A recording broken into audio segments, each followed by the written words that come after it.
ముఖ్యంగా మన మన మన ప్రాంతంలో కులాలకు సంబంధించి ఏ రోజు కూడా కులాల మధ్య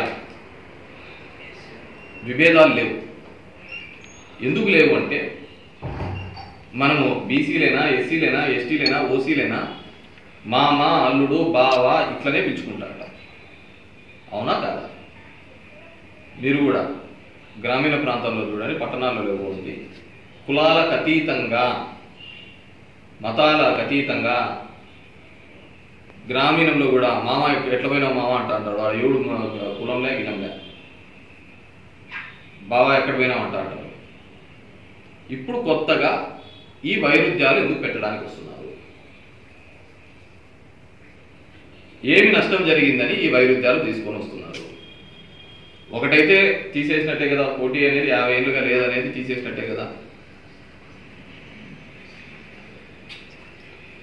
రెండోది, బాగా ఉన్న దానిని ఎందుకు చెడగొట్టడానికి వస్తున్నారు? నేను దాని గురించి చెప్తాను. గతంలో వృత్తుల ప్రకారం ఏర్పడిన కులాలు, కులవృత్తులుగా ఏర్పడిన కులాలు, మగ్గం నేసుకునే వాళ్ళని, నేతకాలని, కొమ్మరి పని చేసే వాళ్ళని, కుమ్మర వాళ్ళని, ఆ విధంగా వచ్చిన కులాలు ఈరోజు ఆ వృత్తులని కూడా ఎవరు అంటే వాళ్ళు చేస్తూ పోతున్నారు. ఈరోజు మగ్గంలో కూర్చుంటే రెడ్డి కూర్చుంటున్నాడు, కమ్మ కూర్చుంటున్నాడు, బంజి కూర్చుంటున్నారు, ముస్లిం కూర్చుంటున్నారు, బోయ కూర్చుంటున్నారు, కుర్మ కూర్చుంటున్నారు, అందరూ ఉన్నారు ఆ వృత్తిలో.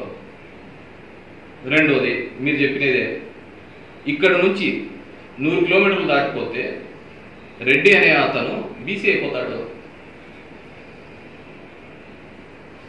ఇక్కడ బోయ్ అనే ఆ వ్యక్తి పక్కన కర్ణాటక లేకపోతే ఎస్టీ అవుతాడు.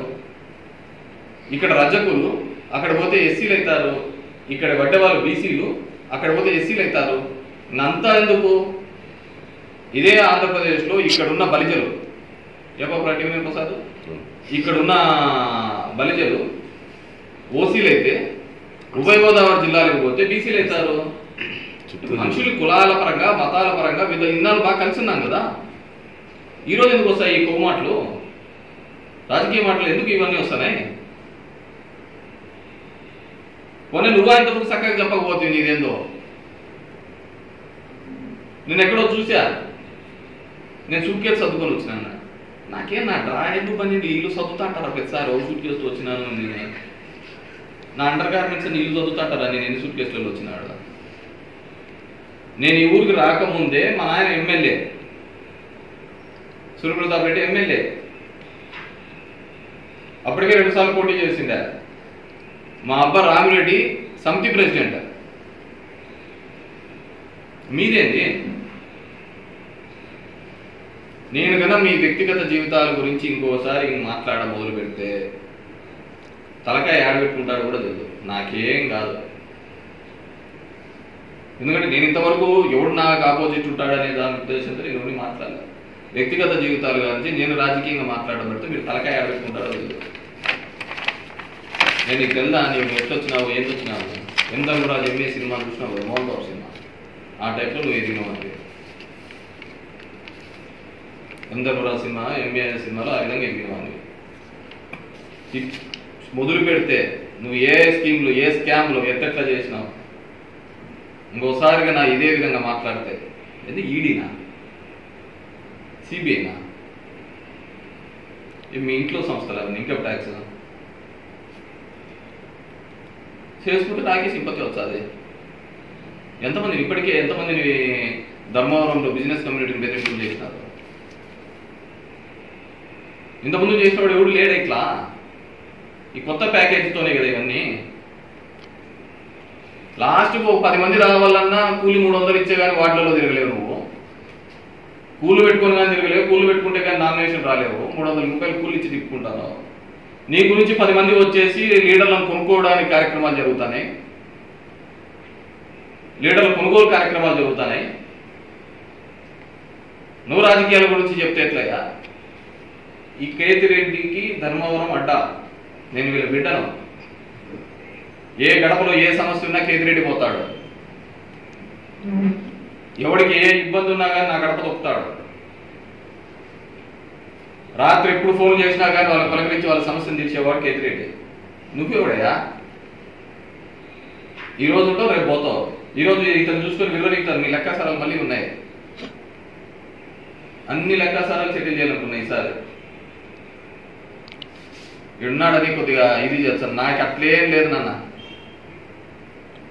నాకు అట్లే లేదు. నేను ఎప్పుడో చెప్పాను, character is at most important. Politics బొంగు అయితే పోతే పోతాయి. ఆయన ఎవరు దీనిల కోసం బతుకుతా ఉండాలి. నువ్వు దీనితోనే బతుకుతాను, దీనితోనే బతుకుతాను. బీజేపీ సెక్రటరీ అని చెప్పి ఇంకోటి అని చెప్పి నువ్వు చేసిన అంతా ఇంత కదా. నీకు ఇంత ఫ్యాన్ ఫాలోయింగ్ ఉందని నాకు తెలుసు. నీ శత్రువులు ఎంతమంది ఫోన్లు చేస్తున్నారు నీ గురించి, టికెట్ల దగ్గర నుంచి ఏమేమి చేసినావు, ఏ జిల్లాలో ఏమేమి చేసినావు, ఇది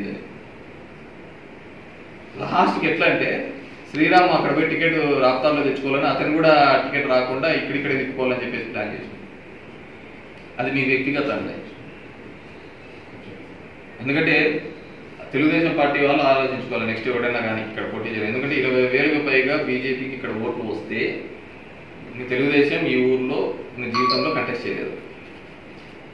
అది కాదు వాళ్ళ ఇష్టం.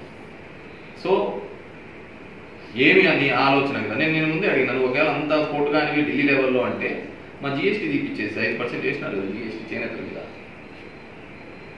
అది తీపిచ్చేసేది.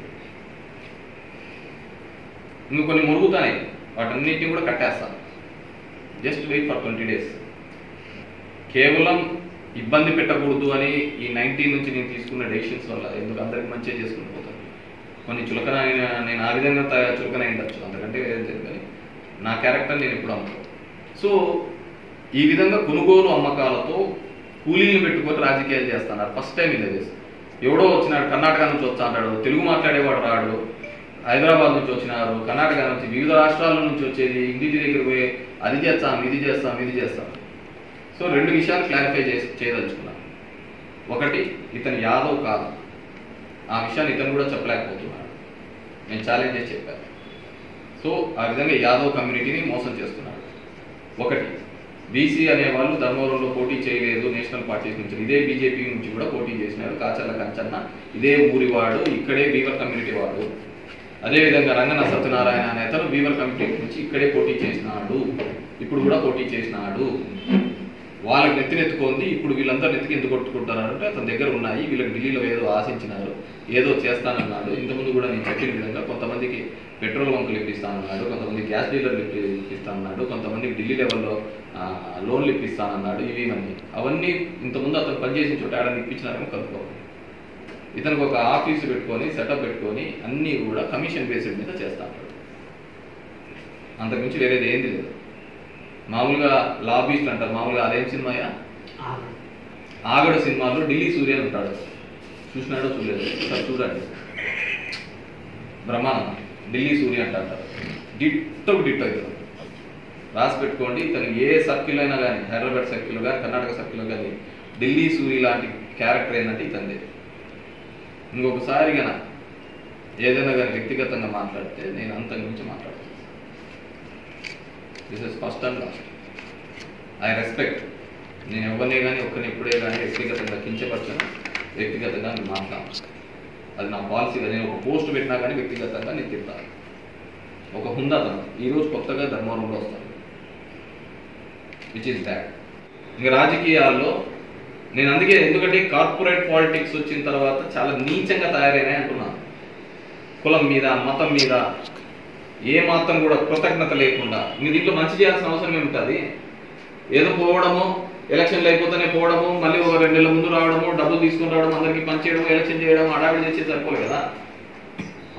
ఇలా ఒక కాపరిలాగా ధర్మవరానికి, ఒక నియోజకవర్గానికి ఒక కాపరిలాగా ఉండి గడప గడపకు తిరుగుతూ, గడప గడపకు సమస్యలు చేసుకుంటూ పోవాల్సిన అవసరం ఏముంది?